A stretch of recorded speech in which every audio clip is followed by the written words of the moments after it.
Hi, welcome to the Shepherd's Rest Dog Talk. This is episode 142. I'm Cameron, this is Julie. Hello. This week's Torah portion, we are moving into Bamidbar, also often called Numbers. Yes, and if you would like to see last year's or the year before, it is 2 years ago, 47 A and B, and last year was 96 A and B. Yes. Now, we are going to, and I should say, it is from Numbers 1 through chapter 4. So I'm not going to look at the census. That's we really covered that last year. Okay. So what I thought I'd do is we would look at a few things that we do see a lot in here along with the numbers. And that starts with the idea that we see a lot of names. Okay. You know, I started thinking about, all right, so we know in Psalms, we know in Exodus that the Lord doesn't number the people like they're just numbers. He names them. He knows them by their name. It's a very personal connection that he has with his people. Mm-hmm. And so I started really looking at this, and really what caught my attention on the names was in chapter 1, verses 5 through 16 is where we have the names of the leaders and then who their fathers are. And I don't know why, but I hadn't really seen this before. It's 24 names. Ah, yeah. And, okay, there's 24 names. 24 Makes elders. you go 24 elders. And then I'm like, cycles. wait a minute. 24 cycles. That's David separating the priesthood into 24 cycles. 24 then stars. I thought, oh, God, yeah. Well, you're coming up with some good ones. 24 stars. 24 stars around Polaris, Yes. around the North Pole, in Right. the sign of Cancer. Yes, it's in Cancer. It's in Cancer. So, I got something right. here's another thing with the names and the 24. Or let me rephrase that. It's not really with the names. It has to do with the 24. And then the rest of this week's Torah portion, we're seeing the tabernacle in the middle, and then the way the Levites are camped around it, and then Israel's camped around that. Mm-hmm. So the 24 names brought me to the heavenly idea of Revelation, which then made me go, wait a minute. 24 elders. Yes, but then... And there's 24 names in here. Yes, hold on. And then it makes me go, wait a minute. This is a shadow of the heavenlies, right? Yes.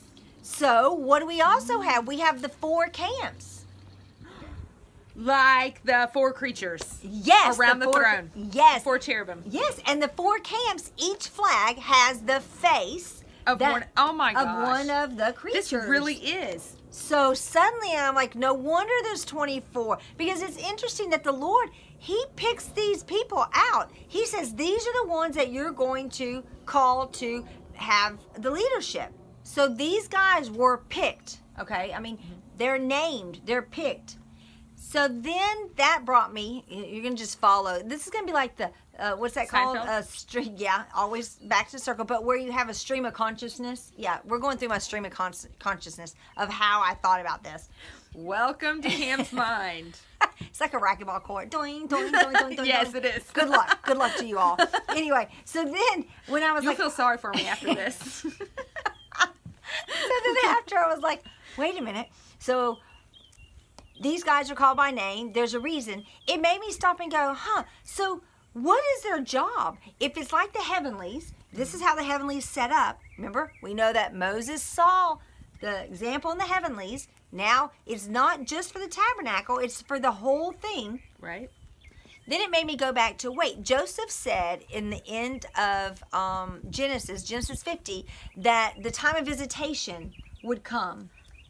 I'm sorry. What? I just had an epiphany. What? That proves that the 24 elders up in the heavenlies can't be us. Okay. If this is a shadow, and that's what Moses saw, then that can't be us. You're right. It has to be angelic beings. Something heavenly. Because... oh, I see what you're saying. You see what I'm Which saying? I would say, because when you read in there, okay, let's just go to Revelation real quick. When you read in Revelation 4... now my mind's like a racquetball court. In 4 and 5, I think it's in 4 where it says it, and it's right here in my Bible, and they make the comment about it says that, we...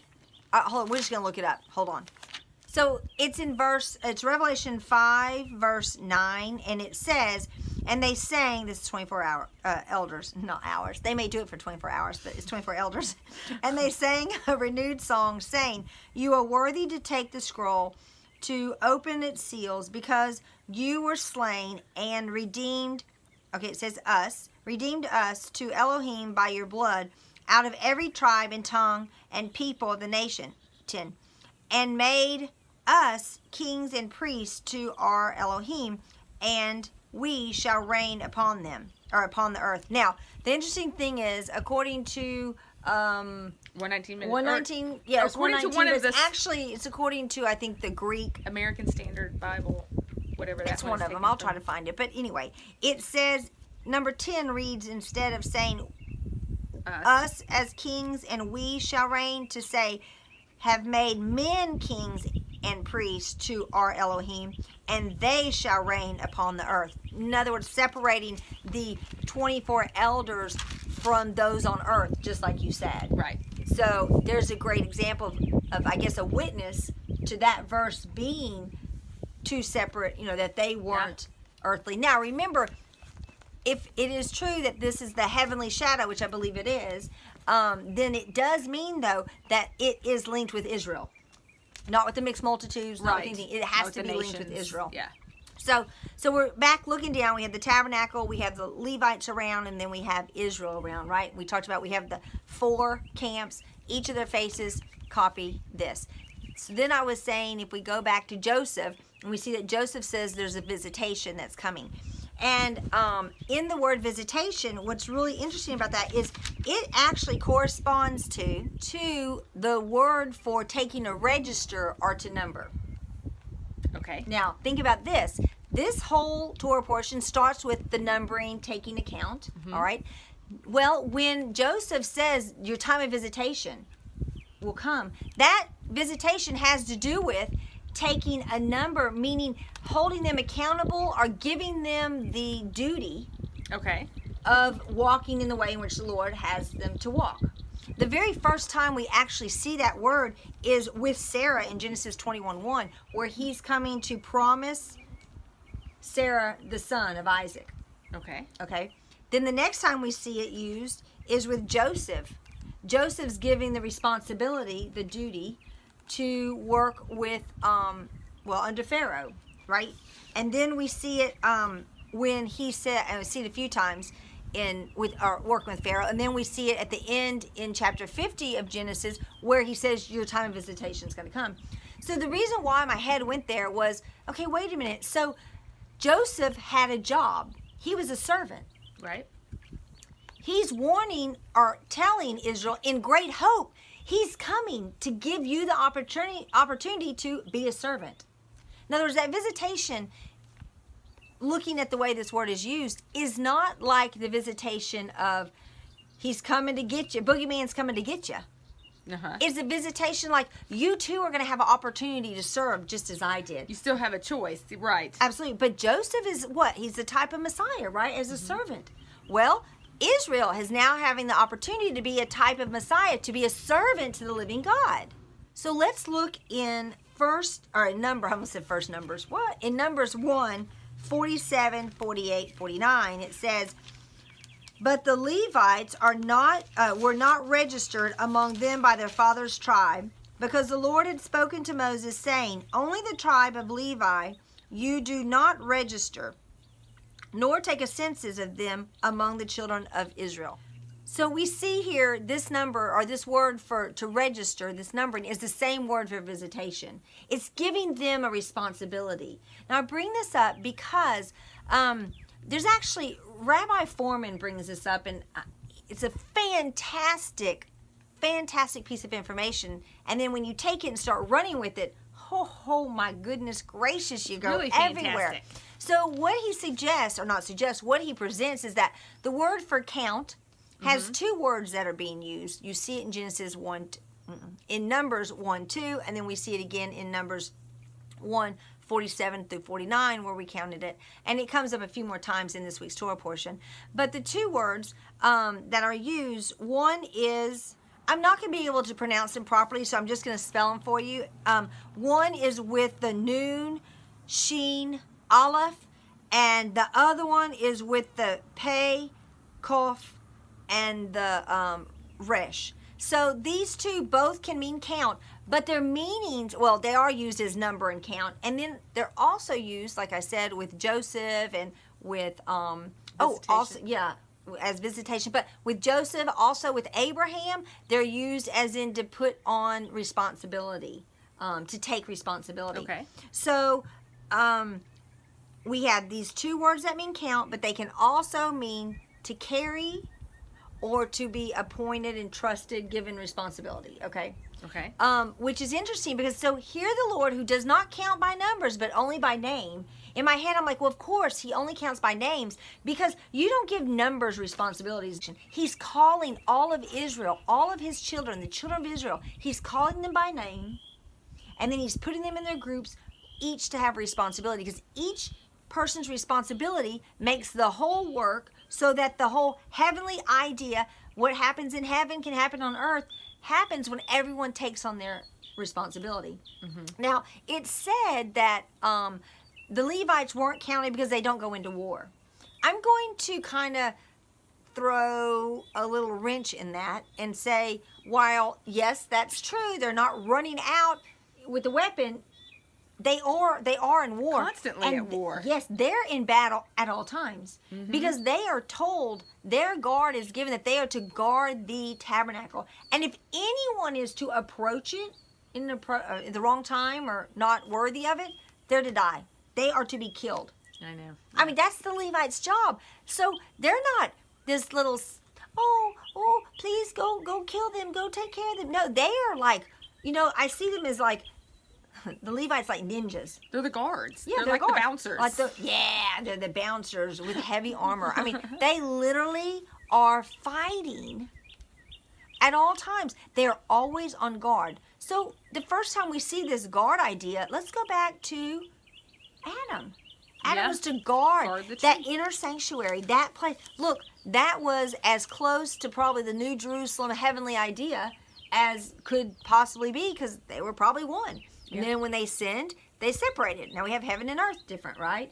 So again, now we're back into the camp. We have the heavenly, and the earthly is a shadow of that. We've got to have the guards again. The tree of life. Hello. I mean, on the Ark of the Covenant are the cherubim. Right. Representing the tree of life. Yeah. The living word that's inside of it. Yeah. All right. So they're having to guard. And like I said, the word had to be accountable, but also to guard. We have, I love this. We have Adam who did it. We have Abraham. Abraham in Genesis 26 is commended because he kept guard. Yes. We've had this discussion before. We probably have. And we may have here too. So if you've seen it and heard it before, hey, great. It just helps to remind you. Yes. And then we have Joseph. Joseph was the other one who really took on this role of a guard. And every word I would go look at kept taking me back to these three. These three, I'm like, wow. Because we are to pick up the mantle that our forefathers carried. Look, Joseph's bones were carried out, which I love it. It's not the same word. I wish it was. That would be awesome if it was the same word for number to carry, but it's not. But his bones were numbered. That's right. Yeah. 216 are all here. So, but anyway, Joseph's bones were carried and traveled with them, which made me also go, that's why this week we see, it says in the counting of the census, Joseph's tribe, and then it names Ephraim and Manasseh. But it always names Joseph as well. He doesn't have a number because he's made up into two, but they don't just forget about Joseph. In other words, Joseph runs through the whole theme as they travel as well. Because he's the reason why there is an Ephraim and Manasseh. Yes. Like Yeshua. He's the reason why we as Gentiles get to come in and be part of Israel. To be honest, he's the reason why they're even out in the wilderness now. Yeah. Because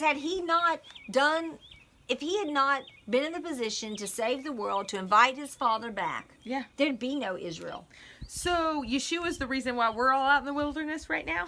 Absolutely, because we're seeking him so that we can go back, or so that we can properly, how do I say this? Let's put it this way. So that when he puts on us, numbers us, calls us, gives us that to carry, we can properly carry it because we will have been trained in the wilderness. Yes. Then when we do that, we can properly reflect the heavenly, which then, in my humble opinion, the two can become one again. Right. Yeah. Only when the reflection is proper. Right. So. And I would argue that only when that reflection is proper while being pressed to see what's really, if you're really going to do it or not. Because I think of the end of Revelation. That's what's going to make that. Right. Right. Because I'm sure there's several times where it's been proper, but you're at peace. So yeah, it's easy to be proper. But when it becomes difficult is when you're being really pressed and the enemy is about to destroy you. Are you still going to represent the heavenlies, or are you going to cave? And well, that's a great example of this whole book of Numbers, Yeah. Bamidbar, because their whole time in the wilderness, that's what they're doing. They're always they're always camping every time the way they're supposed to. But in the pressing, like you said, under this pressure, are you going to still represent my shadow? Yeah. But speaking of the last generation, what I'm thinking is that last generation is going to be at the end of the millennium. We always put the last generation, the one that's going to take hold of Torah, but we're just preparing. We can't do Torah like we're supposed to. Right. But it'll be that last generation right before eternity that is going to get it right. Then it literally Then it will become one. Yeah, that's what I was saying before. Yeah. Is that last generation. So we would be technically in that scenario if the return of Yeshua is about to happen sometime soon. I'm not putting any dates, but sometime soon. Then we would be part of that first generation that takes hold of it and gets to go out into the wilderness. Right. Speaking of, the wilderness being the millennium. Because the millennium is when they're given the instruction all correctly. Right. And then, out of the mouth of Babes. Yahweh. Oh, yeah. That too. But out of his own mouth, he speaks the instruction, right? Right. And that's like Yeshua. When he's here, out of his own mouth, he'll speak the instruction. Right. That's when we know whether or not we're doing it right or wrong. Right. Because right now, yes, we have the Holy Spirit, but everybody has their opinion on what it should look like. And, and I think everyone has a little bit of the puzzle. Right. We're not supposed to have the whole puzzle yet. Right. So anyhow, this week is full of great stuff. Go look at how the priests are actually guarding, and notice that the Levites have been given to the priests. I love this. And then the priests themselves are to the Lord, or the high priest, and then to the Lord. There's a whole hierarchy. Hierarchy. Hierarchy. What's it called? A pyramid. Yeah. Not scheme. So it's a pyramid. It's scheme? a pyramid. Yes, everyone wants to get to the top. Not to rule, but to be hooked to it. But anyway. So all the ones we do are just knockoffs, and they're counterfeits of the true pyramid scheme. Yes, that's right. Scheme, we probably don't want to say that with this. Yeah. But anyway, we have this idea going down, and at the bottom of that is going to be Israel, the people. Let's flip that back into the camp.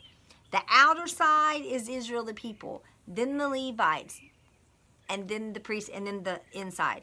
All of Israel gets to go. They can go into as long as they're clean, they can go into the courtyard, right? Mm-hmm. And then the Levites can go a little bit further, and then the priests go a little further, and the high priest goes into the Holy of Holies. My point is that whole camp is set up to guard who Israel is. Yeah.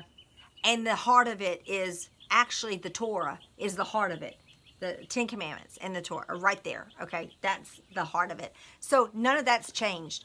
We still are called, when we're counted by Him, we're called by name. We're counted, meaning we're counted as far as we're important. We're given a job to help the body function properly so we can reflect. That's what this whole week is about, as far as us being able to apply it to now and to then, to see how they were walking it out in the wilderness. So anyway, just food for thought. Go, read, enjoy, and we hope that you guys share with your friends. If you enjoy our dog talk, please do pass us on. Yep.